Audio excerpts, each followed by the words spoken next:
warahmatullahi wabarakatuh. Bismillahirrahmanirrahim. Alhamdulillahirabbil alamin. Wa afdhalus salati wa tammu taslim ala sayyidina Muhammadin wa ala alihi wa sahbihi ajma'in. Allahumma akhrijna min dhulumatil wahmi wa akrimna bi nuril fahmi waftah alaina bi ma'rifatil ilmi wa sahhil akhlaqana bil hilmi waj'alna mimman yastami'una al-qawl fayattabi'una ahsanah. Amma ba'du. Rekan semuanya, malam hari ini kita melanjutkan pembacaan kitab Al-Atfal Yas'alunal Imam. Ya.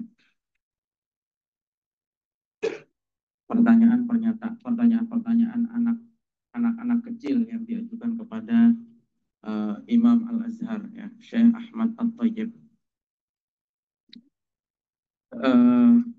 Di pertemuan yang lalu kita sudah membahas soal tema yang sangat kontekstual dengan atau momentum kita hari ini, yaitu Hari Kemerdekaan, di mana biasanya pada saat Hari Kemerdekaan itu salah satu kegiatan adalah upacara, dan upacara itu biasanya ada yang namanya hormat bendera. Nah, biasanya ada yang menganggap hormat bendera ini sebagai suatu persoalan karena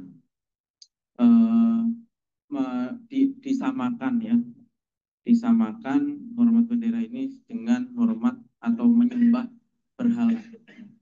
Ternyata pertanyaan-pertanyaan semacam ini tidak hanya ada di Indonesia, tapi juga di beberapa negara yang lain, termasuk di negara anak-anak yang ada di Mesir, ya, yang kemudian itu ditanyakan kepada Syekhul Azhar ini, ya. Satu hal yang sudah tepat karena menanyakan suatu masalah kepada yang ahli, yaitu kepada ulama, dan dinyatakan bahwa menghormat terhadap bendera itu bukan atau tidak sama hukumnya dengan menyembah berhala, karena jelas berbeda antara bendera dengan berhala. Kalau berhala itu memang disembah oleh orang-orang yang meyakini meyakini kemampuan berhala, misalnya dalam hal bisa memberi manfaat atau madorot. Sementara orang menghormat bendera itu tidak ada yang menyatakan bahwa bendera itu layak untuk disembah atau dimintai sesuatu. Jadi itu suatu hal yang berbeda. Tidak semua menghormati itu adalah menyembah, ya. Menghormati orang tua itu bukan berarti menyembah orang tua. Menghormati orang tua karena memang perintah Islam untuk birrul walidain, ya. Menghormati guru itu juga bukan berarti menyembah guru, tetapi memang karena perintah Islam untuk menghormati guru, ya. Menghormati orang soleh, misalnya orang yang kita anggap soleh, kemudian kita hormati, itu bukan berarti kita menyembah orang itu. Kita menghormati amal solehnya dia. Atau kita menghormati orang yang lebih tua, secara umum lebih tua usianya daripada kita, karena memang itu adalah ajaran Islam, ya. Laisa minna man lam yuwaqqir kabirona wa lam yarham shaghirona. Bukan termasuk umat Nabi Muhammad orang yang tidak menghormati orang yang lebih tua dan tidak mengasihi yang lebih muda. Nah, menghormati ini tidak bisa digeneralisir. Yang namanya menghormati itu adalah menyembah, ya. Dan hormat bendera itu adalah satu hal yang simbolik, karena ketika kita menghormati bendera, hakikatnya kita sedang menghormati negara kita, mencintai negara kita, menghormati semua orang yang sudah berjuang untuk kemerdekaan terwujudnya negara kita ini, menghormati para syuhada, orang-orang yang syahid pada saat perang, ya. Saya scrolling di medsos dan menemukan beberapa akun yang bicara sejarah itu memposting kembali foto-foto para pahlawan di masa lalu yang banyak yang tergeletak di jalanan, dilihatin oleh tentara-tentara Belanda dan seterusnya. Kita menghargai perjuangan-perjuangan para syuhada yang gugur dalam perjuangan melawan Belanda. Kemudian apakah mengabdi kepada negara itu ada pahalanya? Karena di negara penulis kitab ini di Mesir itu ada yang namanya wajib militer. Wajib militer tuh semua warga harus harus apa namanya menjalani. Ya. Semua orang yang dewasa itu harus menjalani wajib militer. Di negara-negara tetangga kita, misalnya di Singapura itu ada yang namanya wajib militer, di Brunei itu ada wajib militer. Kalau di Indonesia tidak ada ya, karena Indonesia ini tentaranya sudah sangat banyak. Tapi di negara-negara tertentu yang penduduknya sedikit atau negaranya terancam perang, mengalami perang itu biasanya ada yang namanya wajib militer. Seperti Singapura penduduknya sedikit, semua warga negara yang dewasa laki-laki itu harus ikut militer. Di Mesir juga begitu, karena Mesir ini sewaktu-waktu bisa terjadi perang. Nah, misalnya begitu. Apakah hukum mengabdi kepada negara itu ada pahalanya? Jawabannya tentu saja. Kenapa? Karena eh, apa namanya? Termasuk salah satu hal yang harus ada untuk menjamin adanya kehidupan beragama yang baik, itu harus ada negara. Tidak ada negara maka tidak ada keadilan. Tidak ada negara maka tidak ada keamanan. Tidak ada keamanan berarti tidak ada kebebasan beribadah. Nah, makanya mengabdi kepada negara itu hakikatnya adalah juga mengabdi kepada agama. Karena agama ini tidak bisa sempurna tanpa adanya negara. Lalu kemudian sekarang kita membahas hal yang baru ya di halaman 30 ya, di halaman 30 ya. 30. Limadza faradallahu al-hijaba 'alal fatati wa lam yafridhu 'alal fata. Ini pertanyaan anak tentang Islam. Kenapa perempuan tanya, kenapa Allah mewajibkan memakai jilbab atau hijab kepada perempuan sementara laki-laki tidak diwajibkan? Gitu. Kan mungkin bagi anak kecil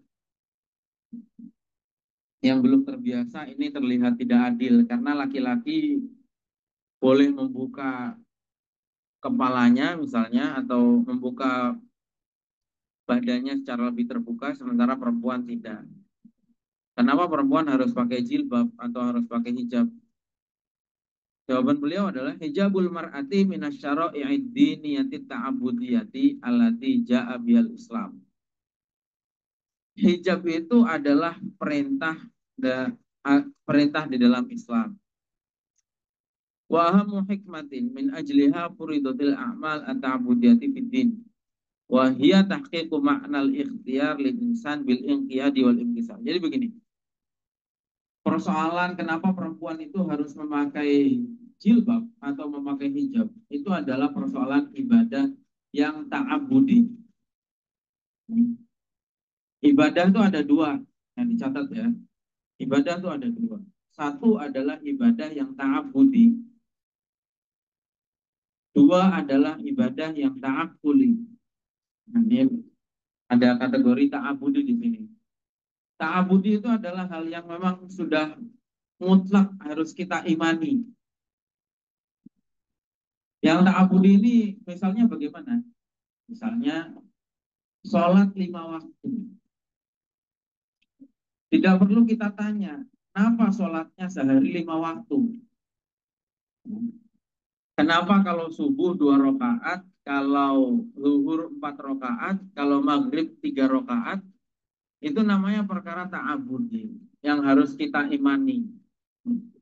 Itu yang pertama. Dan ya beberapa ibadah itu sifatnya ta'abudi. Kenapa misalnya harus zakat fitrah? Atau kenapa misalnya haji itu harus mengitari Ka'bah, mengitari Ka'bah? Ya memang perintahnya begitu. Dan itu adalah ujian untuk keimanan kita. Kita beriman apa tidak? Tidak semuanya itu bisa dirasionalisasikan. Enggak semuanya rasional. Mungkin ada yang merasionalisasi, misalnya sholat itu baik atau puasa itu baik. Karena puasa itu mendatangkan kesehatan. Ya itu mungkin sekilas bisa dirasionalisasikan. Tetapi tidak semua hal itu, tidak semua ibadah itu harus masuk akal, harus masuk di dalam akal kita. Ada hal-hal yang sifatnya ta'abudi, atau kita memang harus menerima secara mutlak. Dan yang kedua adalah ta'akuli. Ta'akuli ini adalah ketika ibadah itu bisa dicerna dengan akal. Contohnya misalnya apa? Menghindari meminum khamr. Meminum khamr. Itu bisa kita cerna. Kenapa kita diharamkan untuk meminum khamr? Karena merusak akal, misalnya. Tapi ada yang, nah, kalimat khamr ini dulu adalah identik dengan minuman dari anggur. Dari anggur. Minuman dari anggur memabukkan ini namanya khamr. Tapi zaman ini sekarang yang memabukkan ini bermacam-macam. Orang minum tape. Di Arab nggak ada, tapi di Indonesia ada dan memabukkan. Itu maka hukumnya gimana? Hukumnya juga haram. Itu makul karena bisa dirasionalisasi. Karena merusak akal. Makanya sebagian ulama mengkiaskan semua hal yang memabukkan, tidak hanya anggur, semua yang merusak akal hukumnya haram. Meskipun ada sebagian ulama lain yang membatasi yang haram itu hanya anggur, yang lainnya tidak haram. Nah, begitu ya. Lalu kemudian,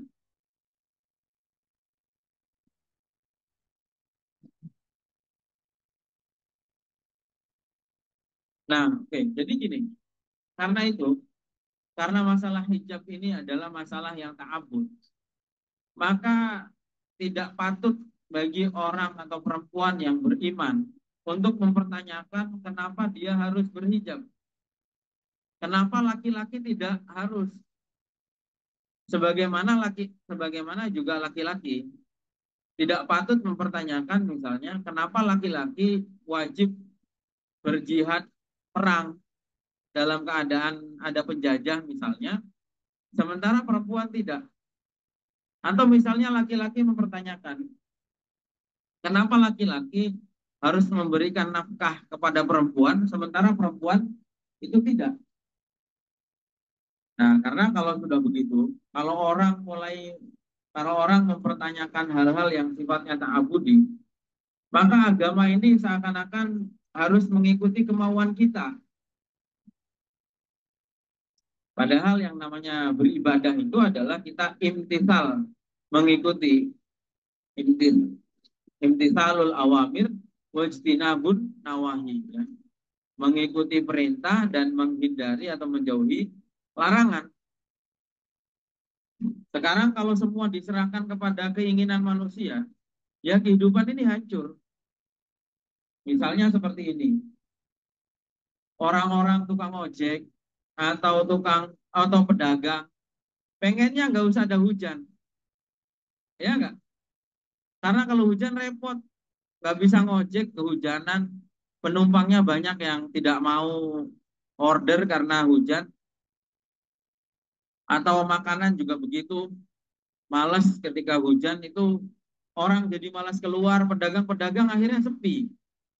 Iya kan? Kalau hujan ini seperti ini, pedagang-pedagang tuh jadi sepi karena orang malas keluar mungkin milih tidur di rumah. Sementara yang lain, petani itu berharap adanya hujan. Kalau hujannya panjang, sepanjang tahun turun hujan terus, maka dia bisa menanam sampai 3-4 kali. Artinya hal-hal semacam ini bukan wewenang manusia untuk mengatur. Karena kalau manusia ngatur, saling egois, banyak mempertimbangkan kepentingannya masing-masing. Padahal ketika ada terjadi satu peristiwa, itu adalah ada keuntungan juga untuk yang orang lain. Ada yang harus bagi orang lain.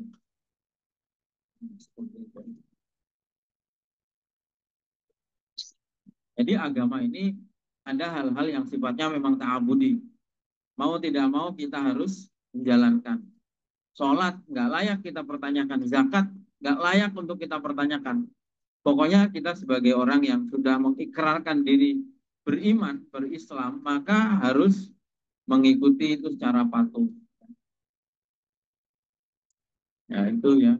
Kemudian walil hijab hikamun, tetapi pada dasarnya semua ibadah di dalam Islam itu adalah maslahat. Tidak ada ibadah yang tidak ada maslahatnya. Semua ibadah itu ada maslahat, ada hikmahnya. Misalnya kenapa hijab itu diwajibkan? Walil hijab hikamun adidatun ta'udu 'alal mar'ati wa huwa mu'inun laha 'alal 'iffati. Ada hijab itu banyak hikmah yang kembali kepada perempuan. Wa huwa mu'inun laha 'alal 'iffati. Hijab itu membantu perempuan untuk menjaga diri. Menjaga diri, menjaga apapun, menjaga kehormatan perempuan, menjaga dari gangguan orang lain misalnya. Karena ketika orang pakaiannya terbuka, mungkin orang akan menganggap memang sudah dibuka, kayak makanan sudah dibuka, berarti dipersilahkan. Tapi ketika makanan itu tertutup, orang juga akan segan untuk menyentuh makanan itu. Perempuan juga begitu.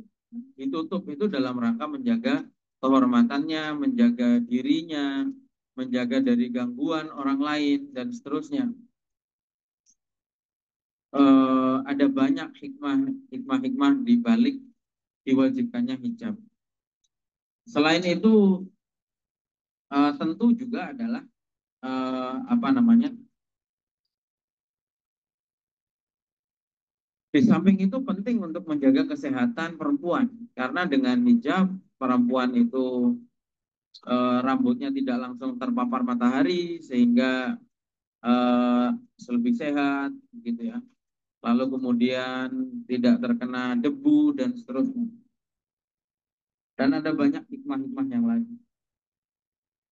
Kalau dianggap bahwa semakin tertutup, semakin terbelakang, budayanya semakin terbelakang. Sebaliknya kalau dianggap semakin terbuka pakaian itu dianggap sebagai semakin maju, mestinya yang maju ini adalah negara-negara Afrika atau Papua yang perempuannya tidak pakai baju. Kalau dia anggapannya bahwa tertutup itu menunjukkan kemunduran, terbuka itu menunjukkan kemajuan. Ya mestinya kalau yang paling terbuka ya orang-orang Afrika, orang-orang Papua, ya, perempuan cuma menggunakan apa itu namanya. Kalau laki-laki itu cuma pakai koteka, koteka. Tahu ya koteka? Seperti pipa, hanya untuk menutupi kemaluan yang di depan. Tapi itu tidak menunjukkan kemajuan. Itu justru menunjukkan kemunduran. Dan sebetulnya pada dasarnya agama apapun itu mendorong apa namanya, mendorong penjagaan terhadap perempuan. Coba kalian lihat orang di agama Kristen, seorang biarawati itu pasti pakaiannya rapat, ya. Dari mulai kaki sampai di atas kepala. Di Timur Tengah itu kita sulit membedakan mana orang Islam, mana orang Kristen, mana orang Yahudi. Karena kalau pakai cadar sama-sama pakai cadar. Sebelum sebelum orang Islam, orang Arab Islam memakai cadar, orang Yahudi sudah lebih dulu menggunakan cadar. Orang Kristen sudah lebih dulu. Kalian lihat orang-orang Kristen Ortodoks dimanapun, baik yang di Rusia maupun yang di Eropa, di Timur Tengah, orang-orang Kristen Ortodoks itu orang Kristen yang masih menggunakan apa namanya jilbab. Gitu.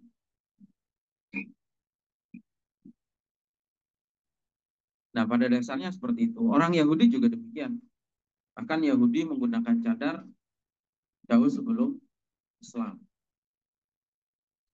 Lalu kemudian wahifdzin nafsi waddin, menjaga kesehatan diri. Intinya kalau hikmah itu semua syariat ini mengandung hikmah.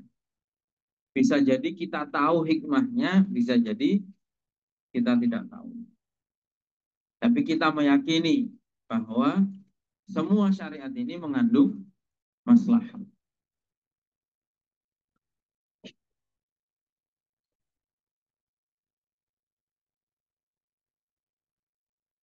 Atau sebaliknya, semua syariat ini mengandung maslahat. Atau sebaliknya, sebagian ulama mengatakan, idza wujidatil maslahah atau aina ma wujidatil maslahah fasamma syar'ullah.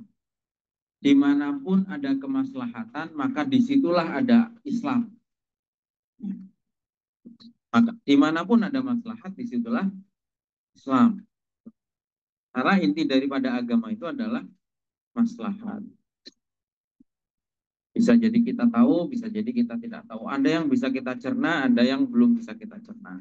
Zakat tuh mungkin bisa kita cerna. Kenapa harus ada zakat? Ya karena untuk apa namanya? Adanya pemerataan, kesejahteraan, supaya yang sejahtera tidak hanya orang-orang kaya, karena itu orang kaya harus memberikan bagiannya kepada orang-orang fakir gitu. Dengan zakat ada pemerataan, jadinya angka kriminal menjadi turun misalnya gitu. Kalau kalau kesenjangan terlalu tinggi, orang kaya bisa makan, orang miskin tidak bisa makan, akhirnya orang miskin mencuri, merampok dan seterusnya. Ya mungkin ada syariat-syariat yang bisa kita cerna, tapi ada juga syariat-syariat yang tidak bisa kita cerna.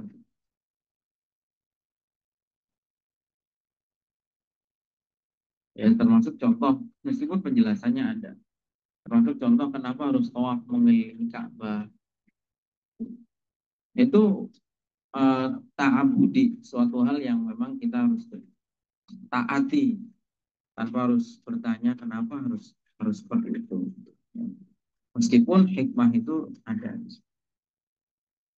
Kemudian yudhayyaqu ini ba'du syabab fi syari'ina bi kalimatihim wa nadaratihim li raghma anni muhajjabatun. Atamanna an yuwajjihal imam al-akbar kalimatan li kulli syabin yaf'alu dzalik kama atamanna an yaf'ala dzalika khutabaul masajidi fi khutabihim bitaujihin min fadilatika.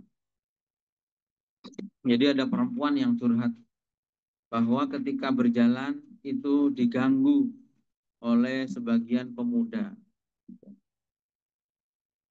Mudah-mudahan para ulama, para guru mau menasehati murid-murid laki-lakinya agar tidak mengganggu perempuan. Nah, kemudian jawaban beliau, innal muslim al-haq la yu'ti ghairuhu bi fi'lin wala bi nadratin wala bi qaulin. Muslim yang benar itu, muslim yang sejati itu tidak menyakiti orang lain, baik dengan perbuatannya, dengan pandangannya maupun dengan perbuatannya, dengan perkataannya. Nabi mengatakan, iyyakum wal julus sabit turuqat. Orang laki-laki atau para pemuda, janganlah kalian duduk di pinggir jalan. Karena mungkin duduk di pinggir jalan itu akan membuat orang tidak nyaman. Mau lewat jadi sungkan, jadi malu. Mau lewat jadi pekewu. Ya. Jadi nggak enak. Harus ngelewat di depannya, harus apa. Jadi jangan duduk di pinggir jalan. Kemudian kata sahabat, bagaimana ketika memang itu itu harus dilakukan. Misalnya rumahnya memang nggak ada tempat lagi, sudah mepet jalan rumahnya. Kata Nabi, kalau memang harus, maka kamu harus memberikan haknya para pejalan. Haknya para pejalan itu apa? Ghaddul basar. Menundukkan pandangan. Jangan semua orang yang lewat itu dilihat. Belum tentu orang yang lewat itu merasa nyaman ketika dilihat. Gitu. Sebaliknya kita juga begitu. Ketika kita lewat, jangan semua rumah yang dilewati itu kita pandang. Belum tentu orang yang dipandang itu merasa nyaman. Wakaful adza, menahan diri dari mengganggu. Waradus salam, Kalau memang orang yang lewat itu menyampaikan salam, assalamualaikum, baru dijawab waalaikumsalam. Wal amru bil ma'ruf wan nahyi 'anil munkar. Dan tentu ada amar ma'ruf nahi munkar. Jadi apa namanya? Islam ini sangat menjaga betul, ini penting ya, menjaga betul kenyamanan orang, kenyamanan sekitar. Itu sangat penting sekali. Orang itu harus merasa nyaman dengan kehadiran Islam. Orang harus merasa nyaman dengan kehadiran seorang Muslim. Jangan malah kita ini menjadi problem di lingkungan kita. Kita harus menjadi sesuatu yang menjadikan orang lain tuh nyaman terhadap kita. Makanya ya salah satu contoh yang pernah saya sampaikan adalah bagaimana Nabi menegur orang karena ngimami sholat terlalu panjang.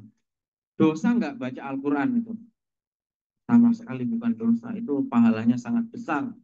Salah satu ibadah atau zikir yang paling utama itu adalah menggunakan Al-Quran. Tapi ketika ditempatkan tidak sesuai dengan tempatnya, yaitu ketika ngimami sholat dan makmumnya banyak dengan latar belakang yang bermacam-macam, maka kata Nabi, kalau ngimami sholat itu cukup membaca surat yang pendek. Karena di belakang tuh mungkin ada orang tua, ada anak-anak, ada orang yang mau bekerja, dan seterusnya. Seperti itu.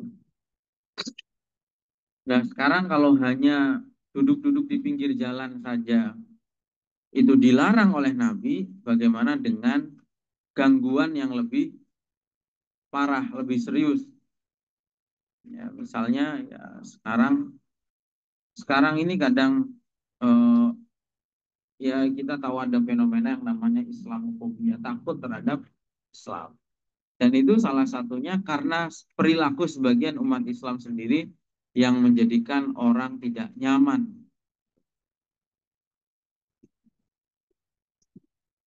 Sekarang kalau hanya duduk di pinggir jalan saja dilarang oleh Nabi, apalagi yang lebih dari itu. Ya. Nah, ini namanya mafhum aulawi. Apalagi yang lebih parah dari itu. Duduk di pinggir jalan saja dilarang oleh Nabi, apalagi misalnya bersiul, ganggu orang, apa namanya, eh, mungkin hal-hal yang lebih serius ya, nyiramin air comberan ke jalan raya sehingga yang lewat jadi kecipratan, najis dan seterusnya. Itu gangguannya tentu lebih dilarang lagi gitu. Kalau hanya ngelihat aja membuat orang tidak nyaman dilarang, apalagi yang lebih parah dari itu. Termasuk menaruh apa namanya ini polisi tidur ya, sebenarnya itu hukumnya nggak boleh kalau bukan pemerintah. Boleh kalau dilakukan oleh pemerintah untuk kemaslahatan supaya orang tidak ngebut, tapi nggak bisa dilakukan oleh masyarakat sendiri. Kita masang polisi tidur padahal itu jalan umum milik semua orang. Itu mengganggu dan seterusnya. Apalagi mukul orang, apalagi begal, apalagi teror dan seterusnya. Lalu kemudian waya ayuhal aba. Ini ada hadis sebelum itu. Pesannya Nabi. Nah, Nabi berpesan 5 hal. Pertama adalah ittaqil maharim, takun a'badan nas.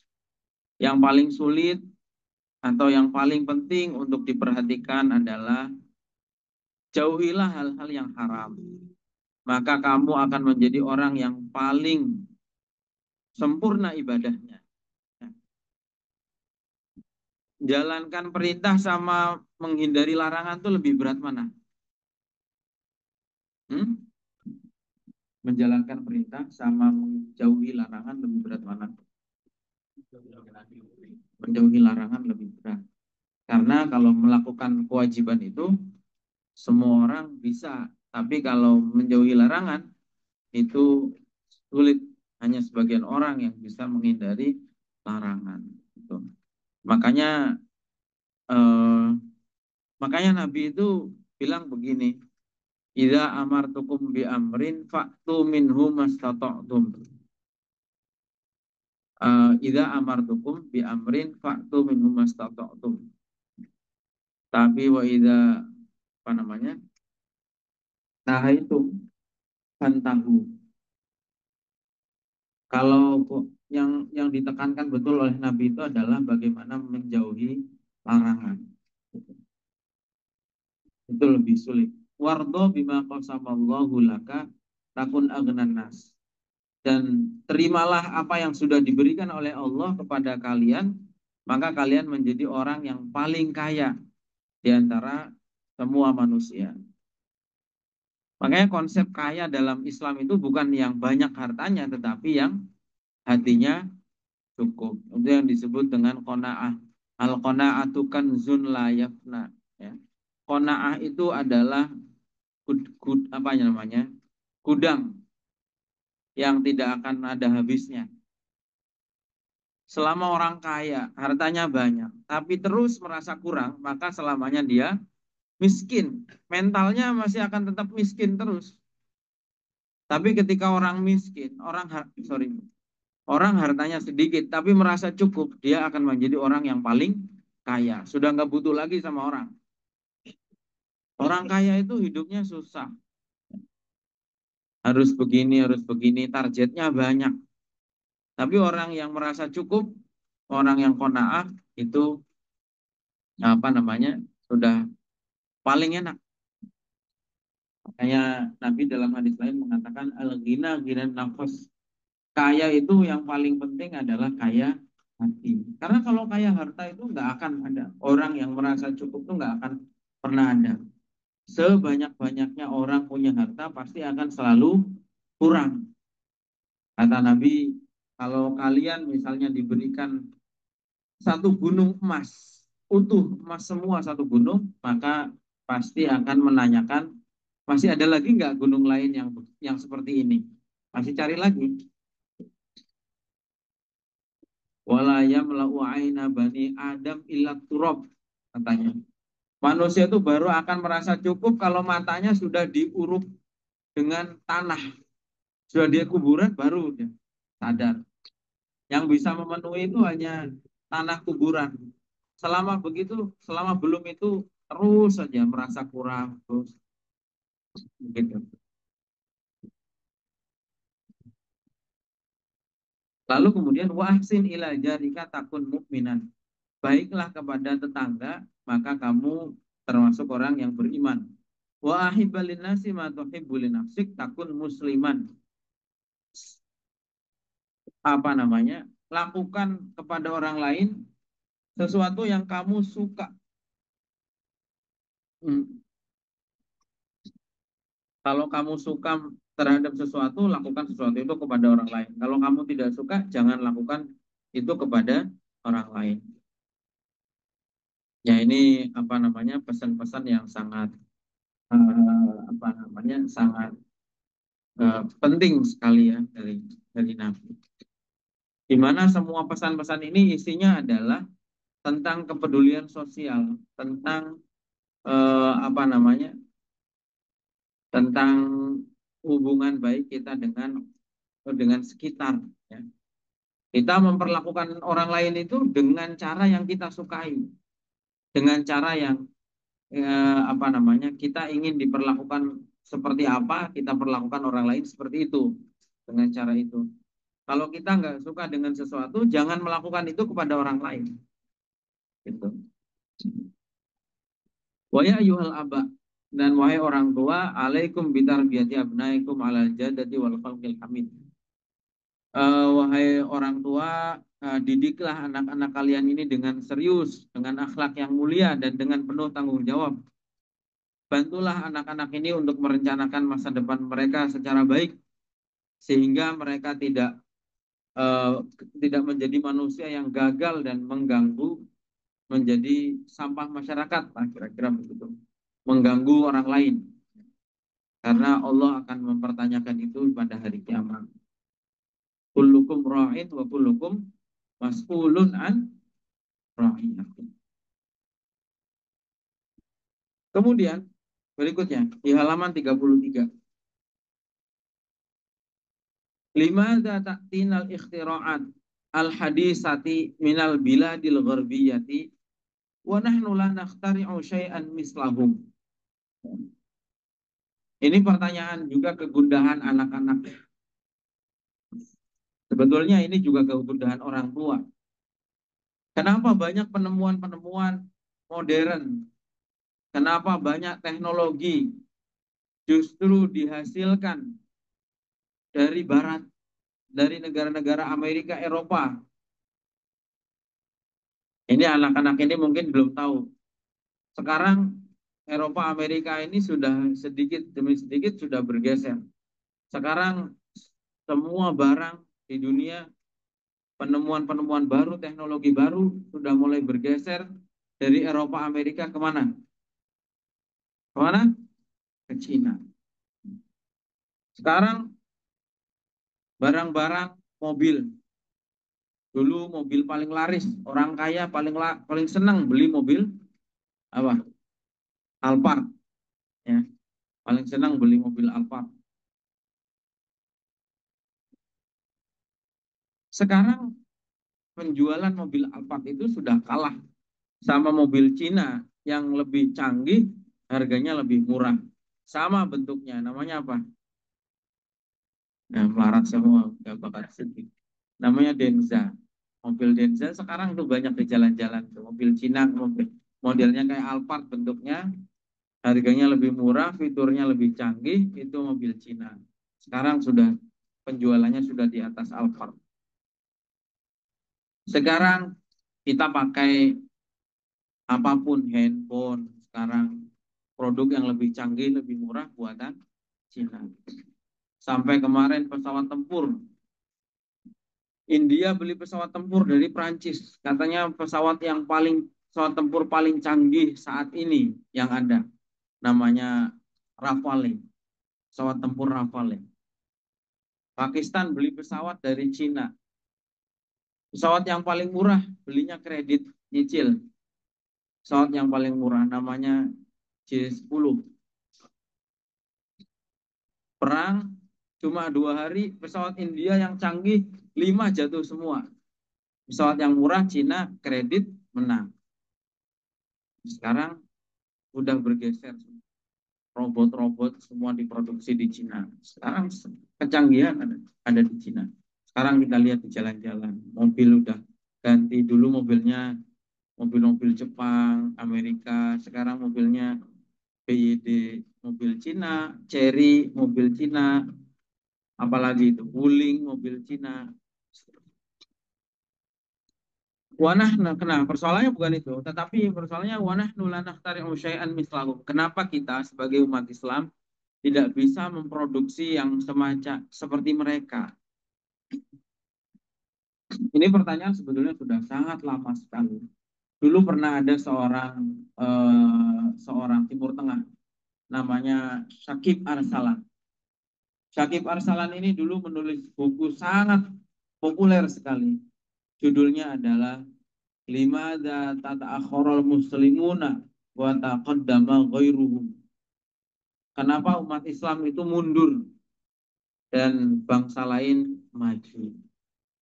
Itu ada dulu buku, mungkin itu ditulis di tahun 80-an, kalian belum ada yang lahir. Di tahun 80-an Syakib Arsalan menulis buku itu, Limadza ta'akhkharul muslimuna wa taqaddama ghairuhum. Kenapa orang muslim mundur yang sementara orang lain itu maju? Jawaban beliau adalah al-hadaratul insaniyatu halaqatun muttasilatun la yumkinu an taquma lilahiqin qa'imatan min ghairi i'timadi 'ala sabiqin. Pada dasarnya peradaban manusia itu adalah rangkaian yang terus bersambung. Tidak mungkin seorang modern hari ini tidak mungkin bisa maju menggapai kemajuan tanpa bersandar atau belajar dari para pendahulunya. Waqad ashama ulama'ul muslimin abra tarikhihim fi injazatin ilmiyatin adidatin.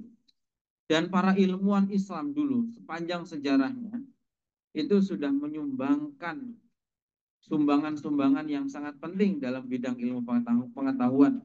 Fil falaki dalam bidang astronomi, wal kimia dalam bidang kimia, wal riyadiyat matematika, wal handasati dalam ilmu teknik, engineering, waktib dan ilmu kedokteran. Wa qad istafadat. Kalian ada yang kenal nggak dengan bidang-bidang ini? Dalam bidang astronomi. Jadi begini, intinya beliau ingin menyampaikan bahwa peradaban yang dinikmati oleh manusia modern hari ini itu juga adalah warisan dari peradaban masa lalu, di mana di masa lalu ilmuwan-ilmuwan Islam itu sudah menyumbangkan sumbangan-sumbangan yang berharga dalam bidang ilmu pengetahuan, dalam bidang astronomi. Kalian kenal siapa ilmuwan dalam Islam dalam bidang astronomi? Nggak ada yang kenal. Itu menunjukkan nggak pernah baca buku. Wal kimia dalam bidang kimia siapa? Nggak tahu juga. Wal riyadiyat dalam bidang matematika. Salah satunya aljabar. Terus apa lagi? Al-Khwarizmi, Facebook, WhatsApp, Twitter, semua YouTube, TikTok, semua media sosial yang kita nikmati hari ini itu tidak lepas dari sumbangan algoritma Al-Khwarizmi. Kemudian di dalam bidang ilmu astronomi itu misalnya ada yang namanya Al-Idrisi. Al-Idrisi dia menghitung perputaran bumi ini mengitari matahari berapa lama. Dia menghitung jarak bumi ini sebenarnya kalau diputerin. Jadi tadi kan bumi mengitari matahari berapa lama. Lalu dia juga menghitung luasnya bumi ini berapa. Dan semuanya itu sangat tepat ditulis oleh Al-Idrisi. Diukur kembali oleh orang modern. Dalam bidang kimia misalnya ada Jabir bin Hayyan dan seterusnya. Dalam bidang penerbangan, orang yang pertama kali punya cita-cita untuk terbang siapa namanya? Sekarang kita sudah menikmati ada pesawat yang macam-macam sampai drone. Tapi orang yang pertama kali berimajinasi bahwa manusia itu bisa terbang itu siapa?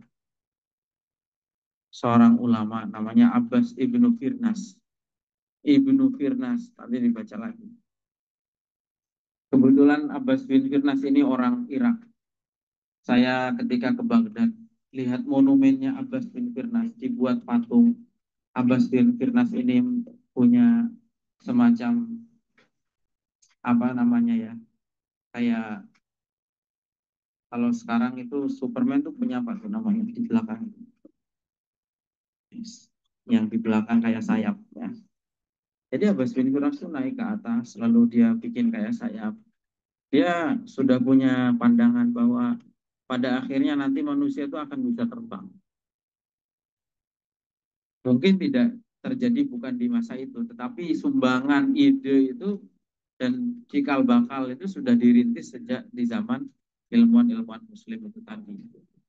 Dalam bidang kedokteran misalnya, kita sudah di Islam itu punya seorang ilmuwan namanya Ar-Razi, ada Ibnu Sina, di mana Ibnu Sina ini menulis buku judulnya adalah The Canon of Medicine, atau dalam bahasa Arabnya Al-Qanun Fittib, pokok-pokok atau dasar dalam apa namanya kedokteran yang dipakai sampai sekarang oleh dalam ilmu kedokteran di Eropa sudah ratusan tahun yang lalu. Wal handasati dalam bidang teknik uh, engineering atau insinyur, termasuk juga dalam hal arsitektur. Kalau kita lihat bangunan-bangunan di Eropa, banyak terpengaruh arsitektur bangunan Islam, terutama di zamannya Daulah Bani Umayyah. Dan seterusnya. Orang Eropa, Amerika bisa maju karena memang salah satunya juga adalah mewarisi warisan dari para ilmuwan-ilmuwan Islam. Kalau kalian mau tahu apa yang pernah menjadi penemuan para ilmuwan-ilmuwan Islam, itu ada buku yang ditulis oleh Raghib Asy-Syirjani. Bukunya sangat tebal sekali dan ini pernah dapat penghargaan di Mesir tahun 2009. Judulnya itu Kontribusi Peradaban Islam Terhadap Dunia. Kontribusi peradaban Islam terhadap dunia. Ditulis di situ peran para ulama, peran para ilmuwan. Dan dulu ulama-ulama kita itu tipe yang generalis. Ilmuwan tuh ada dua. Ada ilmuwan yang spesialis, ada ilmuwan yang generalis. Ilmuwan yang spesialis itu hanya mendalami satu bidang secara mendalam. Itu spesialis namanya. Tapi ilmuwan-ilmuwan kita dulu itu tipe yang generalis. Orang-orang yang menguasai tidak hanya satu bidang. Contohnya siapa? Ibnu Rushd. Ibnu Rushd itu dikenal di barat sebagai Averroes. Averroes. Dikenal sebagai seorang filosof yang sangat terkemuka. Tapi di sisi lain, beliau itu juga ahli fikih. Beliau itu juga ahli fikih, penulis kitab Bidayatul Mujtahid. Seorang filosof, ahli filsafat, menguasai filsafat Cina, filsafat Yunani, filsafat India, filsafat Islam, tentu saja. Tapi juga ahli fikih. Ya. Kalau sekarang kan udah beda ya. Ulama ya mendalami Islam saja. Tapi dulu itu mungkin sekarang masih ada malah justru di Iran yang masih ada yang begitu. Orang ulama menguasai agama Islam tapi suruh ngerakit bom juga bisa. Suruh bikin pesawat juga bisa. Ya kita harus belajar dari mereka. Meskipun mereka ini sedikit berbeda karena mereka kan orang-orang Syiah. Tapi dalam hal itu mereka luar biasa. Ulama tapi juga menguasai ilmu-ilmu eksakta. Seperti itu.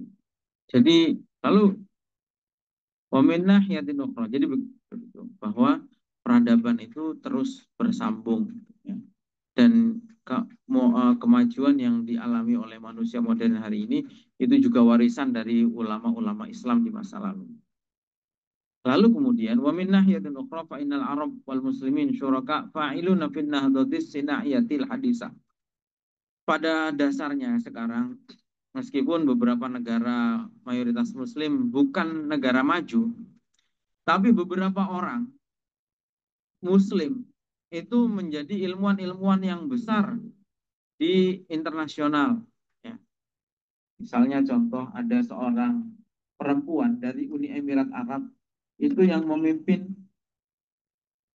perjalanan antariksa ke luar angkasa. Itu ada. Lalu misalnya ada seorang muslimah ya, tadi muslimah dari Uni Emirat. Ada seorang muslimah juga dari Arab Saudi jadi dokter, penemu banyak sekali teori kedokteran modern. Lalu ada apa namanya, seorang perempuan juga muslimah dari Taiwan.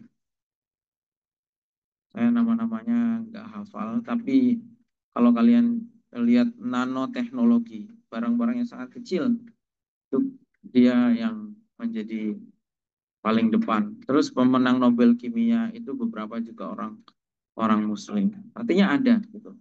Termasuk di Indonesia, misalnya pernah punya orang yang sangat menguasai dalam ilmu penerbangan. Siapa? Pak Habibie. Julukannya apa? Hmm? Julukannya Pak Habibie apa? Julukannya di dalam dunia penerbangan tuh Mr. Crack. Mr. Crack itu karena Habibie adalah orang yang menemukan cara menghindari keretakan di badan pesawat. Itu sangat penting sekali karena keretakan kecil sebesar rambut, retak kecil sebesar rambut di udara di ketinggian di mana tekanan udara sangat kuat itu bisa membuat pesawat menjadi pecah atau kapal selam, ada keretakan kecil sebesar rambut, itu akan membuat kapal menjadi pecah di dalam laut. Karena bayangkan kapal selam itu bisa 3 kilometer di bawah laut misalnya. Kita ditindihi air 1 drum saja sudah berat ya.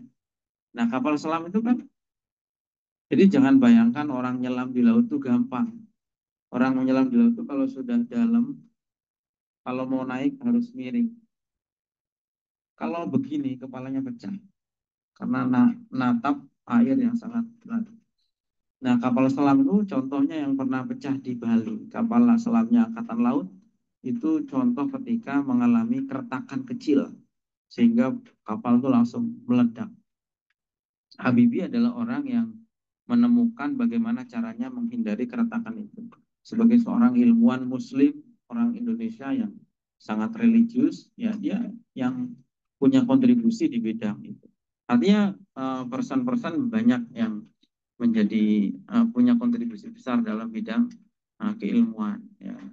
Meskipun mungkin sebagian mereka tidak hidup di negara yang mayoritas Muslim, karena banyak ilmuwan yang sudah sangat terkenal di luar negeri pulang ke Indonesia mungkin malah di sini nggak dapat kerjaan, tidak dihargai di negaranya sendiri, nggak dapat fasilitas yang layak untuk membuat penelitian-penelitian dan seterusnya. Akhirnya mereka memilih untuk tetap di luar negeri dengan fasilitas-fasilitas yang ada di sana.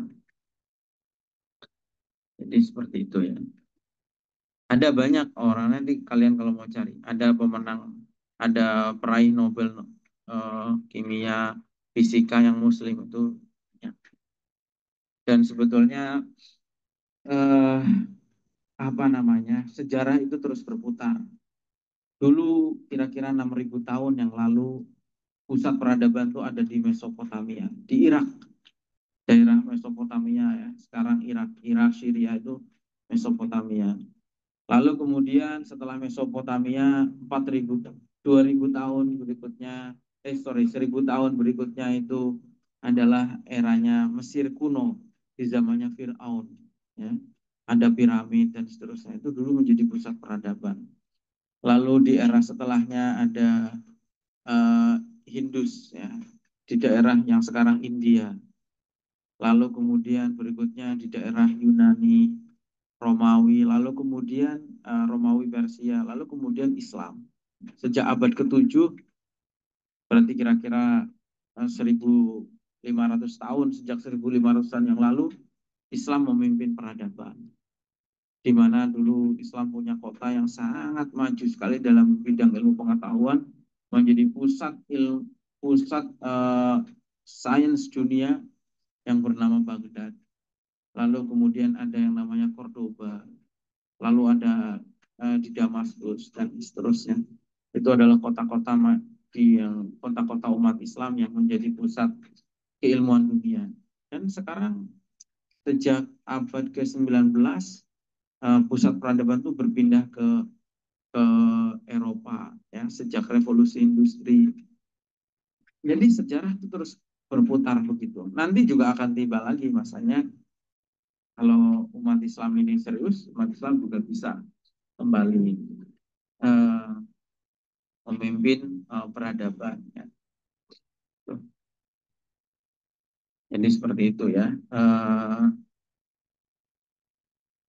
Tetapi jadi pertanyaannya tadi kenapa penemuan-penemuan banyak lahir dari Barat dan kita tidak membuat apapun, itu tidak sepenuhnya tepat menurut Syekhul Azhar ini, karena yang dinikmati sebagai kemajuan hari ini itu adalah warisan dari ilmuwan Islam pada masa lalu. Lalu kemudian banyak juga sampai hari ini ilmuwan-ilmuwan Muslim yang masih bisa berkontribusi. Ya. Beberapa negara Muslim juga menjadi negara yang cukup maju seperti Qatar, Uni Emirat Arab dan seterusnya. Ya, jadi tapi ada hal-hal pembahasan-pembahasan tertentu, misalnya kenapa umat Islam ini kemajuan ini tidak kolektif, ya, tidak menyeluruh. Kenapa? Apa yang menghambat kemajuan umat Islam? Banyak yang sudah menulis tentang ini. Tapi paling banyak jawaban itu adalah yang pertama karena tidak adanya stabilitas politik. Banyak negara-negara Islam itu yang energinya habis untuk konflik. Arab Saudi perang bertahun-tahun dengan Yaman sampai hari ini, ya. Uni Emirat merangi Yaman. Lalu kemudian eh, negara-negara seperti Syria, Irak. Irak perang dari tahun 2003, sudah 20 tahun. Syria perang dari tahun 2011, sudah 15-an tahun. Jadi Libya perang dari tahun 2011. Negara-negara Muslim ini banyak konflik.